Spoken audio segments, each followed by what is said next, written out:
500 or better. The Packers currently sitting at the top, where I still cannot get used to the 4-1-1 record. It is really bothering me every time we talk about the NFC North or the NFC East or the Cowboys. I'm like, that dang tie. Oh my goodness. So they were minus 115 to win the division.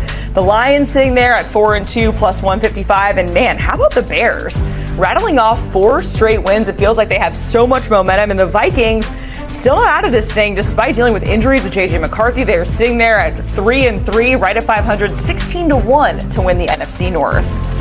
All right, so Rand is back with us here, and we're going to talk about team needs ahead of this trade deadline, November 4th, by the way, for each team, starting with the Packers, as they're sitting at 4-1-1. Right now, the tie is working in their favor down the line, and by not so much. But what are their biggest team needs ahead of this trade deadline, Rand? I mean, this is one team that if you look at their roster from top to bottom, there aren't very many holes on this roster. Now, I'm sure the astute Packers fan can point to a ton of things that they feel like the team needs help with. But just looking from a roster construction standpoint, I'm sure there are 1 or 2 people that you love to improve upon.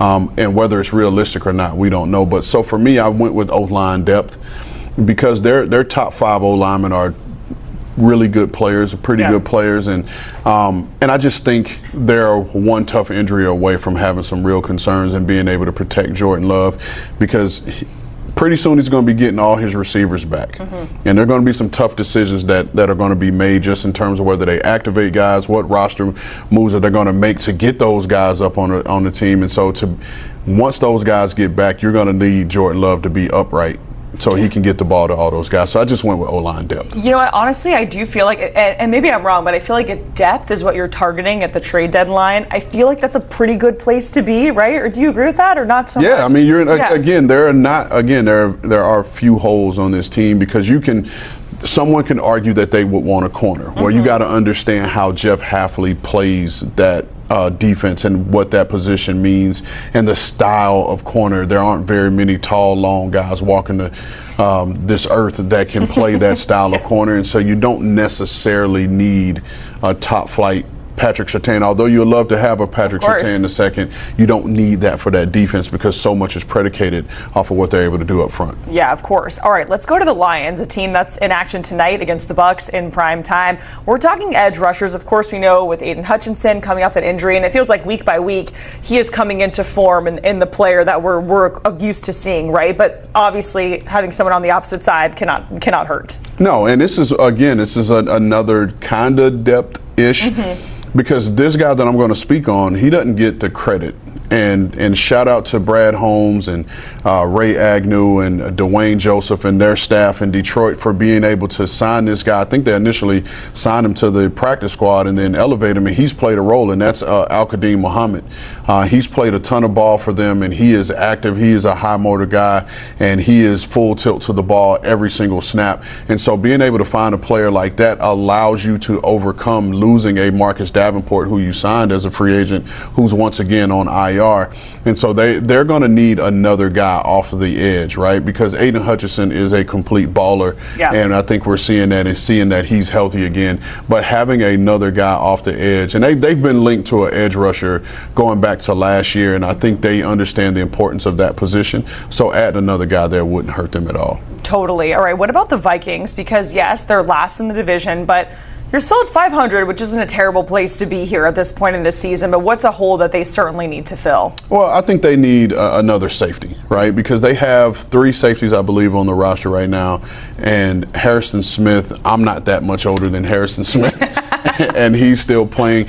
But I say that because there's so much required of the safety in this defense, right? They moved Josh Metellus around in a bunch of different places, and for Brian Flores' defense, the safety it's almost like a linebacker, just being able to get you lined up, make the adjustments, make the calls, and so they're going to need a player that can handle all of that. My initial thought was a Kyle Duggar type guy from the New England Patriots, but Kyle Duggar comes with a high cap number that I don't think the Vikings will take on. So is there a player on the street from a mental capacity that could take on everything that is required of a safety in Brian Flores' defense. And I think that's a spot that they should look at if they were looking for somebody. Yeah, and I like how you point out to the mental aspect of it as well, because we know that he's certainly a very tough guy and is all business. The quarterback situation is very interesting, right? Because they haven't had J.J. McCarthy. You have Carson Wentz, and that experience watching Carson Wentz, it's a little bit of a roller coaster, right? We don't really always know what we're going to get. How do you feel about the quarterback situation right now when it comes to the Vikings? Well, I mean, when I saw the graphic of their records in the division and the fact that the Minnesota Vikings are 3-3 to this point without their week one starter in J.J. McCarthy, just talks about how great of a job Kevin O'Connell does preparing his football team to win every week. Here's the thing. We know how this Carson Wentz movie is going to end. Right, we've seen this film before. We've seen it. It's only so many reboots of the Carson Wentz movie that we can see. But even kudos to him for the way he's played and his ability to keep them in games. But I respect the fact that the Vikings are allowing J.J. McCarthy to get healthy before they put him back out there to see what he has. Because you also have to think about this too, Jacqueline. Kevin O'Connell and Kwesi Adolfo-Mensah were both rewarded with extensions this offseason. So they're pretty comfortable in knowing that there's going to be a next year for them, and that is what's allowing them to go with Wentz a little bit longer and allowing their guy J.J. McCarthy to get healthy, so when they put him back out on the football field, they can properly evaluate him. Yeah, because even though he's technically not a rookie, he basically is. You know what I mean? In terms of playing time and all of that stuff. Finally, want to get to the Bears because it's been really fun, right? The last couple of games, they won 4 straight. It feels like the momentum is there. They've scored 20-plus points in every single game this season. The offense is not what you're worried about. We're going to the other side of the ball for their need here at the trade deadline. Yeah, and it's adding more depth for them at the corner position. Initially, I would have said safety, but I like where the old man, and KB, I'm calling you the old man, where Kevin Byard is playing. He's amongst the league leaders in interceptions, and he's had a resurgence in terms of being able to take away the football.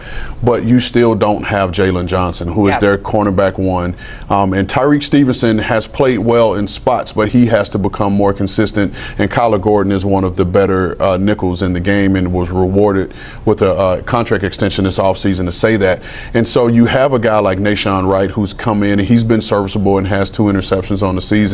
But I think you need to continue to add depth there, especially within this division, right? Because those the receivers that they're going to face in Detroit and in Green Bay and in Minnesota, there's going to be a lot coming at them. So you better have some depth at that corner position that's going to help you out down the stretch of the season. Absolutely. You got guys like Justin Jefferson that you got to match up with, right? Addison, all the guys in Green Bay, Matthew Golden.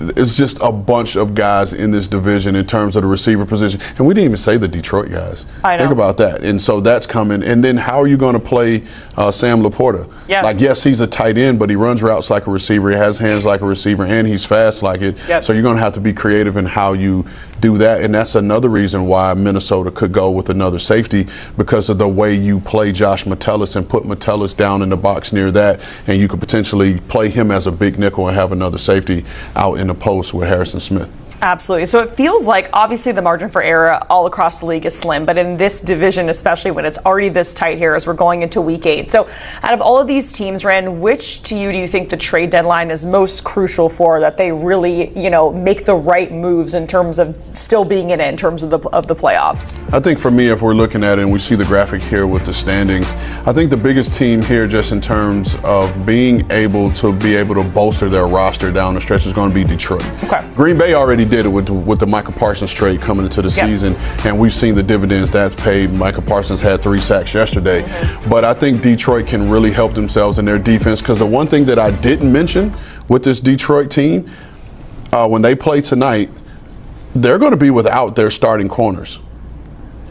Not just starting corners. Their starting secondary from week 1 is not playing. Right. So Brian Branch is suspended. Kirby Joseph's injured. DJ Reed's on IR, and Terrion Arnold's hurt. And so the best thing to help a secondary that's young, that's inexperienced, is a pass rush, because that's going to force the ball to come out quick. And so I think moving forward, because I don't know how long these guys are going to be out. We know Brian Branch is just one game and he'll be back. But we don't know where Kirby Joseph is. DJ Reed's got to miss at least another 2 games. Terrion Arnold, it's a shoulder, so you don't know, and he's a physical player.